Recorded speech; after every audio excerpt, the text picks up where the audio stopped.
Good afternoon, everybody. Thank you for joining us today. I want to thank Matt Crane, who is the Executive Director of the Colorado Clerks Association, for being here today. Yesterday, my office learned about a developing issue in Mesa County. We are here to tell you what we understand at this time, but it is a developing investigation. According to information that we gathered yesterday from the Mesa County Clerk's Office, it appears that as of now, approximately a dozen voters in Mesa County had their ballots intercepted before they arrived to them and cast without their knowledge. Now, the ballots were filled out, the return envelopes were signed, and they were then returned to a USPS blue box. So that's a postal box, not a ballot drop box. The issue was discovered during the signature verification process. At least 3 of the voters had already received communications from the Mesa County Clerk. Mesa County Clerk mailed 2 of the voters affected to ask them to cure their ballots, which means fix the signatures, because the signatures were rejected during the verification process. The voter subsequently reached out to Mesa County and told them they didn't actually vote their ballot or receive it. Other voters who had their ballots rejected because of the false signature would have also been sent that cure letter, but the ballots were intercepted in time. At least one other affected voter received a message through the ballot track system, which is the statewide ballot tracking system that sent a notification to them that their ballot was received by their county clerk. Again, the voter didn't actually receive their ballot and had not voted their ballot. None of these 3 voters had cast a ballot, and they reached out to the Mesa County Clerk. Mesa County Clerk Bobby Gross, her office then started an investigation. They discovered that ballots had been sent to addresses in close proximity to each other. Mesa County then looked at all the other ballots that were rejected because of the signature and discovered that it appeared that at least some of the ballots were signed by the same person. The Mesa County Clerk's Office then turned the findings over to Mesa County District Attorney Dan Rubenstein, who has initiated a criminal investigation. The team in Mesa County is re-examining every ballot return envelope that has been received at this point. The investigation into this situation is ongoing. What we also know is that Colorado's elections are safe and secure, and this attempt at fraud was found and investigated quickly because of the groundbreaking tools that we have here. Every return ballot undergoes signature verification in the state of Colorado, which is comparing the signature on the ballot return envelope to the signatures on file by the voter. Colorado also has ballot curing, where the county clerk will actually reach out to a voter if their ballot is rejected because their signature does not match. And we have tools like ballot tracks, where voters can sign up and get information sent to them from when their ballot was mailed to them to when it was received by the county clerk to when it is counted. These fraudulent ballots were rejected and flagged. A recent update from the Mesa County Clerk indicates that 4 made it through the initial round of signature verification. One of those was caught before it was counted because the voter had received a message through ballot tracks. Every voter impacted by the scheme that we are undercovering will have the opportunity to make their voice heard in the 2024 general election. Affected voters will be given a new ballot. Voter fraud, voter intimidation, and voter harassment are illegal in the state of Colorado. We will respond quickly to any attempts to disenfranchise voters or interfere with the Colorado election model. With that, I'll turn it over to Matt Crane, and then we'll take questions from everybody here. Thank you. Thank you, Madam Secretary. Ladies and gentlemen, good afternoon. It's unfortunate that we have to get together for an event like this to talk about when somebody tries to do something nefarious with our voting systems. But as we've heard from Secretary Griswold, it's important to note that our processes here in Colorado did what they were supposed to do in terms of identifying potential fraud when it happens. And our clerk, Bobby Gross, and her team in Mesa County did a great job of following through on this to see what happened and working with DA Rubenstein in Mesa County to follow through and investigate this, which, as the Secretary said, is still ongoing. But I just want to highlight, this shows the resiliency of our process here in Colorado, that if somebody tries to do nefarious things, it will be discovered through our processes. It's also a great sign that the voters took responsibility when they got that cure letter to reach out to the county to say, hey, we think there's a problem here. And so we always encourage personal responsibility with our voters as well. If you see something wrong, make sure you get in touch with the county so it can be investigated. I'd also like to highlight that this is just another opportunity for clerks and our teams across the state to go back and review all of our processes, all of our signature verification work, all of our audit work, to make sure that we are dotting every I and crossing every T to make sure that things like this don't happen again. And heaven forbid, if it does, that we catch it and get it to law enforcement where they will be prosecuted to the full extent of the law. Perfect. With that, happy to take questions. Yep. Do you have any suspects? You mentioned some of the signatures appear to be by one person. Is there any indication that it might be more than one? And were the ballots, the way they were voted, give you an indication if the persons were subject to the suspects were voting one way or the other? Were they voting for Trump or were they voting for Harris? So unfortunately, with the ongoing nature of the criminal investigation, I can't comment as to suspects, and we're just going to ask everybody to bear with us because we're not going to be speculating as to that and ask for patience. Of course, one thing to note, any voter that is concerned should go to govotecolorado.gov. You can sign up for ballot tracks right there and get a notification as to where your ballot is in the process, has it been voted, and that should be a good tool for folks. In terms of any of the political implications, I can't comment at this point, but as soon as we have information that we are able to release, we will be doing that. Can you confirm that a postal worker was involved? I can't confirm that at this point. Is the postal inspector involved? The postal inspector? Were they involved in this investigation? The United States Postal Service has been alerted and has started their own investigation, as this is something that is related to the use of the Postal Service, but I can't comment further than that. So at this point, you aren't looking at a postal worker or whether or not there's anybody in custody that is a postal worker? I can't comment to that with the ongoing nature of the criminal investigation. This sounds like 4 ballots made it through the signature verification process, and unless they had reached out, those 4 ballots would have been counted even though that person didn't vote. How can you say that that is the process working when they made it through the signature verification process? Well, at this point, we have at least 12 ballots that are suspected. The county clerk discovered the issue relatively quickly and put processes in place to stop any further detriment. In terms of the signature process, signatures on the back of mail ballots are verified by an election judge. And if there's any questions as to the signature, then there's a secondary review by bipartisan election judges. We will be working very closely with Mesa County to make sure that their signature verification processes are as strong as possible going forward. But in those 4 cases, didn't the process fail? In those 4 cases, 3 ballots were actually submitted and not pulled out. And that's unfortunate, but very luckily, this fraud was found early in the process in Mesa County and action was taken. Does that mean that the votes those 3 were counted? They were. Okay. So if they've been, is there a way to pull them back? There is not. There is a confidential right, or there's a right under the state constitution to have a confidential ballot. So once signatures are checked, the ballot is pulled independently from the envelope and it's put into the process. Oh, on the Zoom, sure. Do you want to jump into this, Matt? Anything to say? No, I think you covered that well. I think we're always looking how we can improve our processes and make them stronger.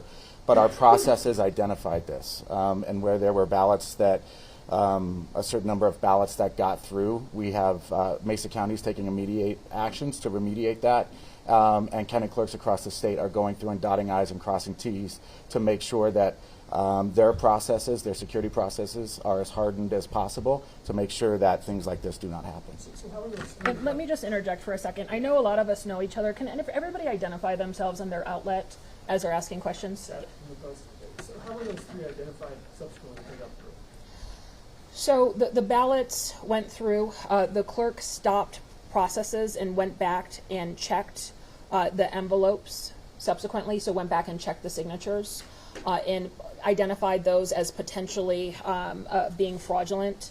Mesa County is now working through every envelope that has already been processed to go and double check everything. Are you able to address, Can you identify yourself? I'm Steve with CBS4. Are you able to address how these were intercepted, where they were intercepted? The ballots? They were intercepted through the signature verification process. Where the fraudulent activity occurred, whoever's doing this, how did they get their hands on it? I can't comment to that at this point.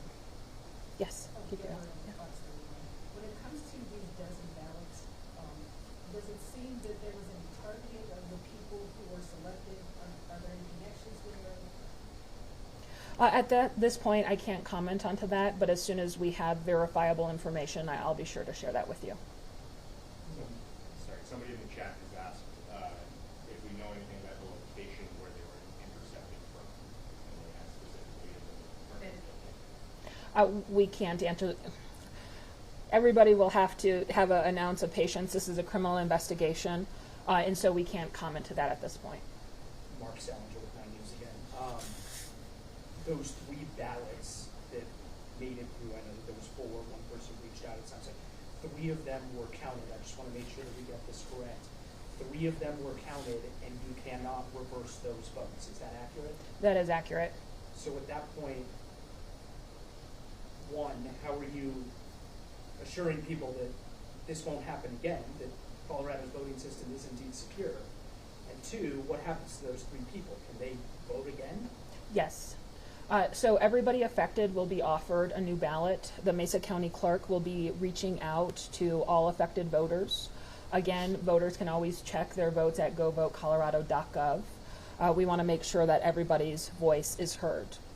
Now, when it comes to the signature verification system, we have, of course, election rules and election law in place about signature verification. We will be working very closely with the Mesa County Clerk to ensure compliance with Colorado election rules. And just so you know, under election rules, it's required that clerks periodically audit the signature verification process and the people who are doing signature verification. Is it possible that more ballots made it through that are fraudulent that you don't know of? I can't comment to that right now. What I can say is that the Mesa County Clerk is going through every signature that so far has been processed. This is an evolving situation, and we'll share as much as we know with the Mesa County Clerk's investigation, and of course as much as we are able to know with the criminal investigation ongoing. Yes, Jack? Is there concern this fraud is happening elsewhere in the state? How are you certain this is basically? Who is that from? KOAA. KOAA. Okay. Is there suspected fraud in other parts of the state? Not that we're aware of. We're investigating one other situation in the state that we don't have enough facts at this point to share. As soon as we have enough information, we'll be sure to share that with everybody. And I can't comment further as to whether this is a bigger scheme, given the criminal investigation and just the ongoing nature of the investigation in itself. What's the timeline?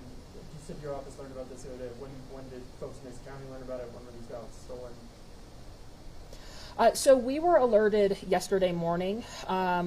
We are under the understanding that Mesa County knew the day prior to that.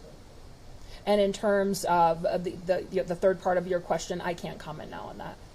Do you want to add anything else on it? You can jump in at any point. Okay. Matt, I'd be interested from your perspective with county clerks. You say that this is the way that the system is supposed to work. Mm-hmm.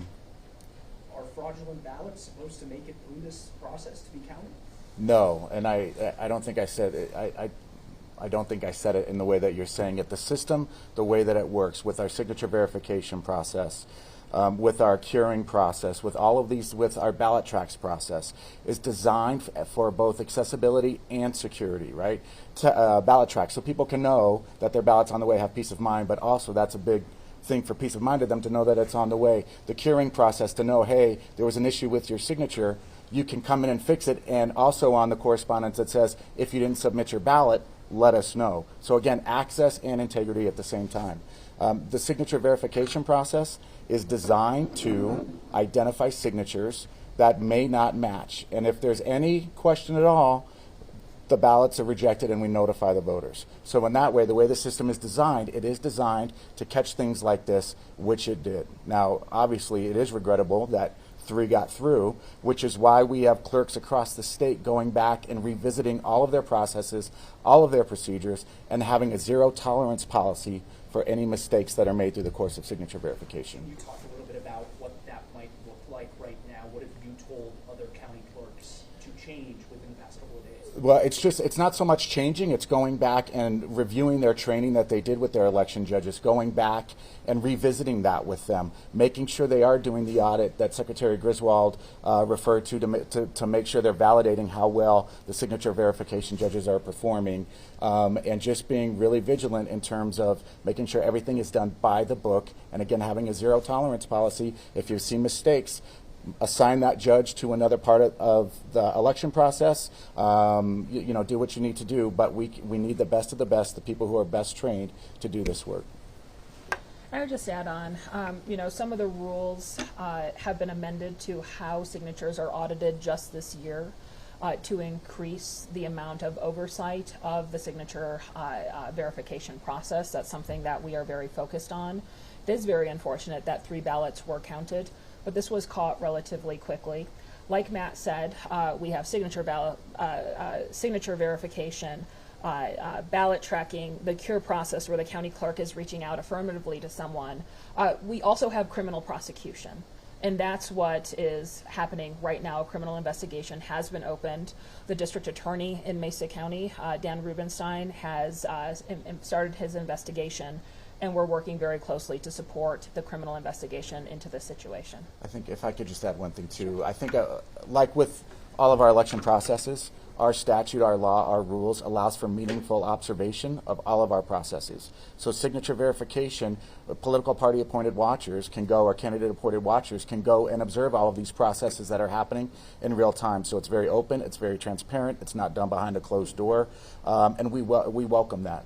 And we will work to get better to make sure that things like this don't happen again.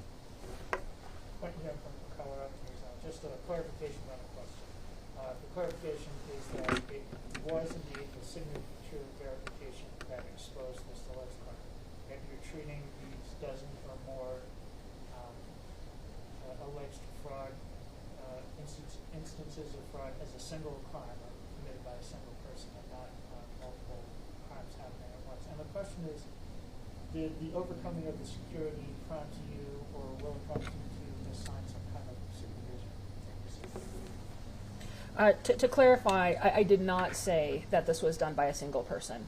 I can't comment on that at this point. We need to be very mindful of the criminal investigation. We are there to support Mesa County. We currently have staff in Mesa County on site to assist in any way. Yes.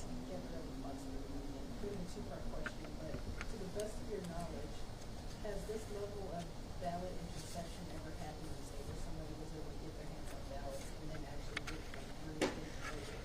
Has that ever happened? Not to my knowledge. No.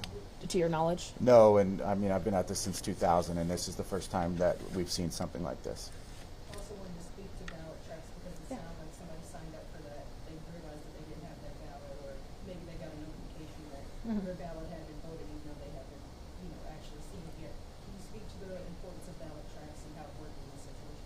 Absolutely. So our system is based on check the signature and then alert voters if there's any type of suspected issue with a signature. Now, most of the time, we're alerting voters to say, like, hey, you signed your ballot too sloppy. You can't just write a line through. This is an actual signature that is being checked into a database of the voter signature. But the signature verification at its heart is to identify that the person who voted the ballot is the person who was intended to vote the ballot. So that's the first step, and then notifications go out to anybody where there's a question about their signature. So the process did work through that process, and then ballot tracks where a voter also got a notification that there was an issue with their ballot. The voters then called the county clerk, and it launched this investigation. Can you talk a little bit about how the signature verification process works? Like, sure. What actually happens once an election judge looks at the ballot? How do they determine if the signature matches? Sure. So every time that someone votes a ballot, interacts with the DMV, their signature is put into a database that is then compared to how the signature is on the back of the envelope. Across the state, one election judge is looking at the signature initially. If there is any reason to suspect the signature has an issue, it is then escalated to a bipartisan team of election judges. And it's at that point a ballot would be held or rejected or held for cure, held for the voter to fix it because of some type of signature discrepancy. Is it an electronic comparison, or is it just somebody like looking at two signatures and making kind of a layperson's determination whether or not? Well, it's so yes and no. Some counties do have an automated system. Mesa County does not. It's not just a layperson. There is a training. It's actually a training that was initially developed by Secretary Scott Gessler about how you do signature verification, that the county clerks take all their election judges that do signature verification through. I think, yeah, if I might. So it's important to know there is extensive training around signature verification for every judge who does this work. That includes the state has a guide, as Secretary Griswold was talking about, that has different examples, what to look for, how a signature, even if it's off in the slightest way with a hook on a G or something like that, things to look for in that regard. And then counties go above and beyond the state training often, where they will bring in a forensic handwriting expert to help them refine training materials to actually present to signature verification judges about things to look for, when examining these signatures. So there's a lot of training that takes place across the 64 counties. And then there are multiple layers of signature verification based on the process. Some larger counties have used technology as the first pass at signature verification. And then if it's referred, at that point, referred meaning the technology says it's not a match, then it goes to an election judge. If that judge refers it to the bipartisan team, so on and so forth. So there's multiple layers of this process. Extensive training before they ever work, auditing after the fact, and again, this process is open for meaningful observation to the public. So it sounds like the ballots that did make it through both the electronic automated signature verification as well as any potential human verification? I don't believe Mesa County uses the automatic signature verification software. I think it was completely manual, meaning a people process. Human process, right. Yep. Any further questions? Obviously, there are going to be folks who point to this and say, like, clearly there's voter fraud in Colorado, and maybe try and extrapolate this to say that how can you trust the results of the state? What's your message to them? Well, first off, I think we have to let the criminal investigation play out. We don't know the motive as to the person. But with that said, we can continually say disinformation is incredibly dangerous to the electoral process. Disinformation has incited actors to try to prove conspiracies in Colorado various times. And all over, we should really encourage folks to go to a trusted source of information. That's their county clerks, govotecolorado.gov. And I would say, it's unfortunate 3 ballots got through, but overall, this situation was addressed very quickly by the Mesa County clerk. There is a criminal investigation going on right now, and I do have faith that the district attorney in Mesa County, who has proven himself to be a very trustworthy partner in actual election integrity, will do a good job. So I think Coloradans can rest assured that this problem was caught very quickly, and it was addressed. Just like the Mesa County voting equipment breach, the compromise happened, and we caught it really quickly and addressed it. What we can do at the state level is make sure that the laws and the rules are as tight as possible for the counties. That's what we can do. We can assist the counties. We can offer them assisted county support, people from my office. We can bring in former clerks to help folks. We can do trainings.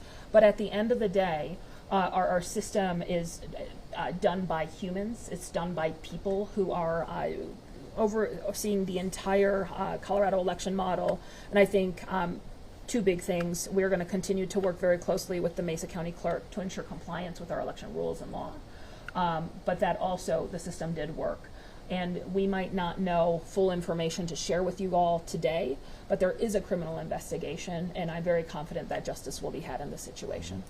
I want to step in and clarify one thing. Mesa County does use auto. Oh, they do? Okay, thank you. Thank you. Do we know if they were both? Sorry? Did the ballots make it through both the auto as well as The